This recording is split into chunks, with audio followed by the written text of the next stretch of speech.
अब अगली खबर देखिए जरा, यूएई पर ईरान का बड़ा हमला। हालांकि अभी ये सॉर्ट आउट जैसा मनीष कह रहे हैं होने की दिशा में चल रहा है, लेकिन बड़े झमेले अभी भी हैं यूएई के लिए। मिसाइल हमले में 3 लोगों की मौत हुई है, 58 बच्चों के घायल होने की खबर है।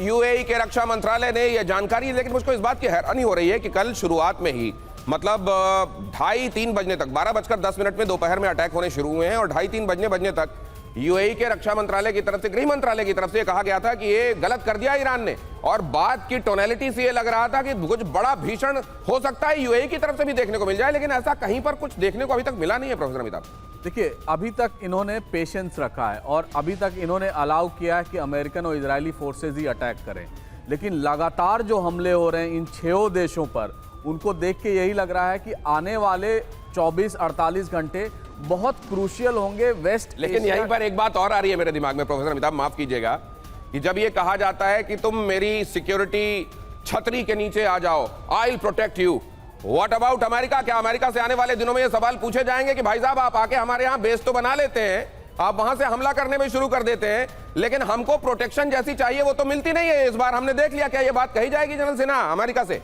एब्सोल्युटली। देखिए, आज सऊदी अरेबिया को देखिए, वो पाकिस्तान के साथ जाके करना चाहता है अपनी सिक्योरिटी का।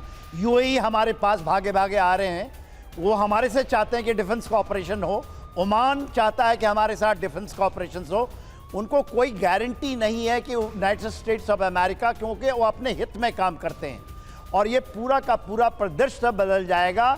और आपने एक सुना होगा, हेक्सागोनल एक अलायंस की बात कर रहे हैं, अभी आई थी तो जब गए थे हमारे प्रधानमंत्री, उसमें साइप्रस भी है, ग्रीस भी है, यूएई भी है और बहुत सारे देश हैं। तो पूरी की पूरी व्यवस्था बदलेगी। ये आप सेटल होने दीजिए, हम आपसे डिस्कस करेंगे, आप मेरे से डिस्कस करेंगे कि पूरी की पूरी जो सिक्योरिटी इंफ्रास्ट्रक्चर है कैसे चेंज हो रही है। भारत के लिए बहुत बड़ा मौका मिला है ये, हमारे इस क्षेत्र में, इंडियन ओशन रीजन में अपने लिए गारंटी देना, ओपन रखना इसको, इसमें किसी की वर्चस्व नहीं, चाहे वो अमेरिका हो या चाइना हो। सर, लेकिन ये कहीं हमारे नॉन अलाइंड रहने की जो अभी तक परंपरा रही है, कहीं उसके आड़े तो नहीं आएगा, या इसको उस तरीके से नहीं देखा जाना चाहिए? DK Pandey sir.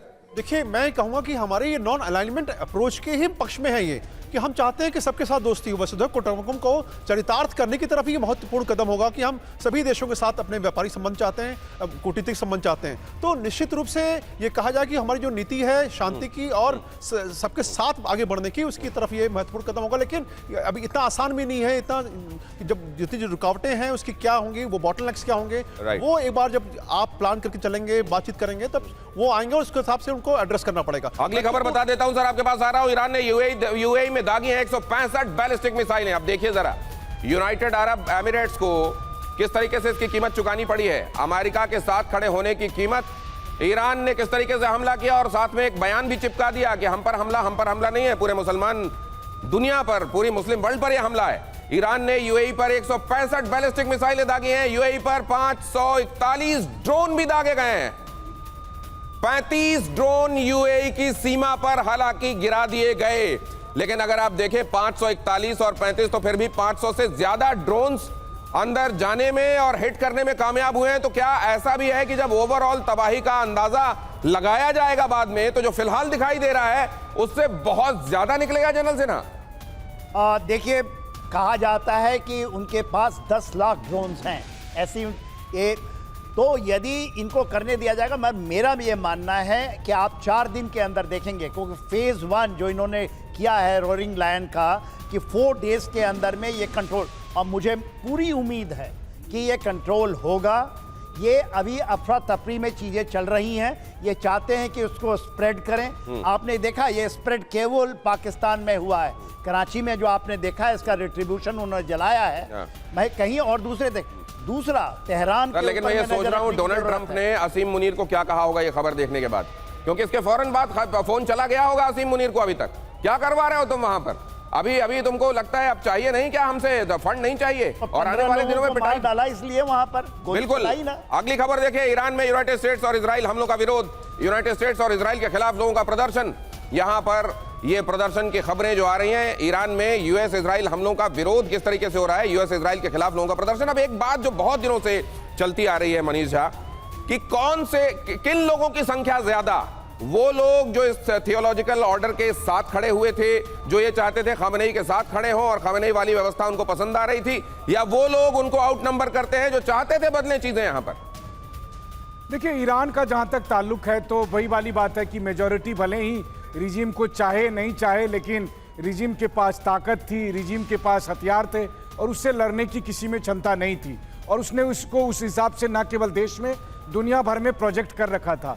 हाँ, एक बात जरूर है कि ईरान के ढहने से आज मैं कह रहा हूँ ये बात कि एक फिल्म का डायलॉग था कि आग को पानी का भय बना रहना चाहिए। तो मिडिल ईस्ट में जो एक संतुलन बना हुआ था अमेरिका और उसके सहयोगी देशों के बनाम ईरान का, वो संतुलन आज टूट गया है। अब मिडिल ईस्ट पूरी तरह से अमेरिका के चंगुल में है और यहाँ पर अमेरिका का पूरी तरह से डोमिनेंस होने का मतलब है कि हिंद महासागर में बैठे हम और आप भी प्रभावित होंगे। आप भी अब नहीं कह सकते कि हम स्ट्रेटेजिक इंटरेस्ट में फैसला लेंगे कि हमको रूस से तेल खरीदना चाहिए या नहीं। आप भी ये नहीं कह सकते कि हम स्ट्रेटेजिक इंटरेस्ट में फैसला लेंगे कि हम इराक के साथ, ईरान के साथ, वेनेजुएला के साथ कैसे डील करें या नहीं करें, क्योंकि मध्य पूर्व में अकेला अमेरिका प्लस इजराइल का वर्चस्व बेसिकली आपको एकमात्र विकल्प देता है कि आप भी उनके दल में शामिल हो जाएं, वरना इंडिपेंडेंट रहने का कोई सवाल नहीं है। ये आज का सबसे बड़ा आउटकम जो मैं समझ पा रहा हूं ईरान के इस घटनाक्रम से है। क्या आने वाले दिनों में स्ट्रेटेजिक ऑटोनॉमी अमेरिका और उसकी गोलबंदी के आगे एक शब्द भर रह जाने वाला है क्या, जिसकी तरफ मनीष भाई इशारा कर रहे हैं?